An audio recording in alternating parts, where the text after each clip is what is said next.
बचपन में जब मैं डांस करती थी, क्योंकि घर में मना था तो मैं मतलब अपनी रूम में लॉक करती थी, या कभी कभी मैं भूल जाती है लॉक करने के लिए तो दरवाज़ा खुला है और मैं डांस करती हूँ रूम में, और मेरी माँ ऐसे ऐसे खुलती है, क्या कर रही हो?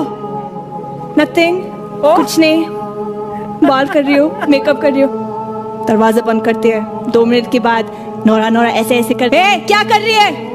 कुछ नहीं, डांस कर रही थी। हाँ चल आजा डांस। मैं साइकोलॉजी में इंटरेस्ट रखती हूँ, तो मैंने साइकोलॉजी में कुछ ऐसे ही ब्लॉग्स वगैरह पढ़ा था कि हम लोग जब पैदा होते हैं, हम लोग में बचपन से स्किल्स होते हैं डांस के लिए, म्यूज़िक के लिए, या वॉइस मॉड्यूलेशन, ऐसे कुछ। तो मैं जानना चाहती हूँ कि कोई मुस्लिम है तो इसमें करियर क्यों नहीं कर सकते? डांस एंड म्यूज़िक अलाउड क्यों नहीं है? बहन का सवाल है, क्या वो साइकोलॉजी की स्टूडेंट है और वो ये कहती है कि इंसान में कुछ ऐसे जीन है जो स्किल्स पैदा होते हैं डांसिंग के या मॉडलिंग के, तो इस्लाम में डांसिंग और मॉडलिंग क्यों हराम है? मैं भी डॉक्टर हूँ, मैं जानता हूँ देयर इज जेनेटिक्स जीन्स है, लेकिन ये कहना कि स्किल्स, एक अगर आपके अल्लाह ने कुछ आपको हुनर दिया है आपके जीन्स में, उस हुनर का सही फ़ायदा भी उठा सकते, गलत भी। वो हुनर की कई चीज़ें हो सकते, उससे आप एथलीट बन सकते, उससे आप अच्छे काम कर सकते, उससे आप डांसिंग भी कर सकते। तो ये ज़रूरी नहीं कोई स्किल आपके पास है तो उस स्किल का गलत इस्तेमाल करे। कोई बोला कि मुझे भाई अच्छी मेरे हाथ की सफाई, हाथ में अच्छे से घुमा सकता हूँ तो मैं चोरी करूँगा। वो हाथ की सफाई से आप अच्छे काम भी कर सकते ना, हाथ की सफाई से सर्जरी कर सकते, इंसान की जान बचा सकते, डॉक्टर बन सकते, उसी हाथ की सफाई से चोरी भी कर सकते। तो हाथ की सफाई का हुनर है अगर आपके पास, उसका अच्छा इस्तेमाल करो। जो आपका मेन सवाल था कि इस्लाम में डांसिंग और मॉडलिंग क्यों हराम है, इस्लाम में वो चीज़ जो आपको कुरान और हदीस से दूर लेके जाती है वो हराम है, क्योंकि इस्लाम में मानते हैं हम हमारे ख़वातीन, हम औरतों की इज्जत करते हैं और हम नहीं चाहते कि उनकी नुमाइश करें। हम देखते हैं कि वेस्टर्न वर्ल्ड, जब वेस्टर्न वर्ल्ड कहती है in the name of women's liberalization, the western society in the name of women's liberalization, actually they are degrading the women. In the name of women's liberalization, they are degrading her to a status of mistresses, concubines, society butterflies, which are hidden behind the colorful screen of art and culture.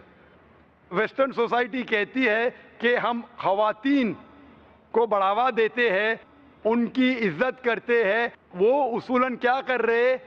Media के ज़रिए इन the name of art and culture, art और culture के नाम पे वो क्या कर रहे हैं? वो ख़वातीन को जलील कर रहे हैं। मैं आपको मिसाल देता हूं। आप जो कह रहे हैं मॉडलिंग, मॉडलिंग क्यों करते हैं? ऐड के लिए। एक बहुत फेमस ऐड है, जो ऐड है BMW का। आपने सुना होगा BMW के बारे में, जो गाड़ी है जो नौजवान उसे पसंद करते हैं, वो मर्सिडीज के लेवल की है।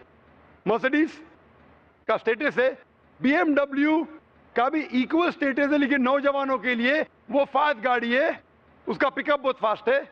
उसके अंदर एक ऐड में, एक मशहूर ऐड के बारे में मुझे एक शख्स ने कहा कि BMW की मशहूर ऐड है जिसके आगे एक लड़की खड़ी है बिकिनी के साथ, और वो ऐड के आगे लिखा है test drive her now, who the girl of the car. Test drive her now मतलब इसको घुमाओ। किसको? लड़की को क्या गाड़ी को? तो इस ऐड के जरिए ये ऐड हमारी ख़वातीन, हमारी वालदा, हमारी बहन, हमारे बीवियों को बेच रहा है। मैं पूछता हूं, गाड़ियां अक्सर आदमी चलाते, ख़वातीन थोड़ी। फिर भी आदमी को मुतासिर करने के लिए ये मॉडलिंग के जरिए, ये डांसिंग के जरिए ख़वातीन की नुमाइश हो रही है। तो ये western culture in the name of women's liberalization, वो क्या कर रहे? वो ख़वातीन को जलील कर रहे। इसीलिए इस्लाम में, जैसे कि मैंने कहा मेरे तकरीर में, हम ख़वातीन की इज्जत करते और हिजाब में मानते हैं। इसीलिए हम हमारे ख़वातीन की नुमाइश नहीं करते। इसीलिए ख़वातीन का सारा जिस्म ढका होना चाहिए, صرف چہرہ اور ہاتھ دکھ سکتا ہے. اسی لیے یہ ڈانسنگ اور ماڈلنگ قرآن و حدیث کے خلاف ہے, اسی لیے اسلام میں خلاف ہے. Hope that answers the question. میں ویٹی میں کام کرتی ہوں, کاؤنٹنگ میں. میرا سوال یہ ہے, مسلم کاسٹ میں نبیوں کو بھیجتے ہیں کہ ہندو مسلم سکھ عیسائی سب ایک ہے, تو پنڈت لوگ کو بھی اللہ تعالیٰ نے بھیجا ہے کہ سب کاسٹ ایک ہی ہے, تو وہ ایک بھی بار ہم لوگوں کو بولتے نہیں ہے کہ سب ایک ہی ہے, وہ صرف اپنا ہی بولتے ہیں, ایسا کیوں؟ بہن نے سوال کیا ہے کہ مسلم مذہب میں کہتے ہیں کہ ہندو مسلم سب ایک ہے, لیکن ہمارے پنڈت ایسا نہیں کہتے, کیوں؟ اگر قرآن پڑھیں گے تو جیسا میں نے کہا کہ مذہب اللہ کے نزدیک ایک ہی ہے, اسلام اور کوئی نہیں. اسلام مطلب امن حاصل کرنا اپنی خواہشیں اللہ کے احکامات کے مطابق.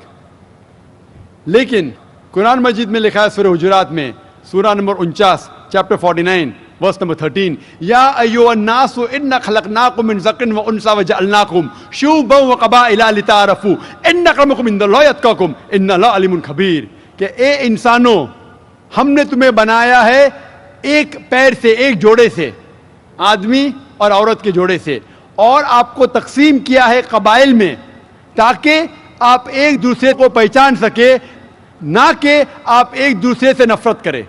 اور سب سے بہترین انسان وہ ہے جو تقوی رکھتا ہے. تو سارے مذہب کے لوگ ایک نہیں ہیں, سارے انسان ایک ہے.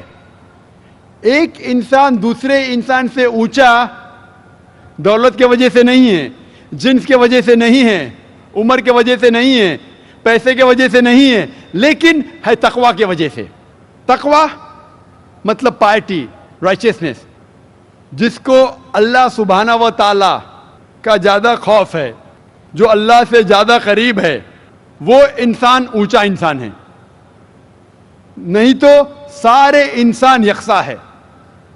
جہاں تک کہ آپ نے کہا کہ پنڈت لوگ یہ کیوں نہیں کہتے کہ سارے انسان سیم ہیں, کیونکہ جب آپ ہندو مذہب کی کتاب پڑھیں گے, وید اور باقی کتاب, اس میں لکھا ہے کہ خدا نے اپنے سر سے پیدا کیا برہمن کاسٹ کو, اپنے چھاتی سے پیدا کیا شتریہ کلاس کو.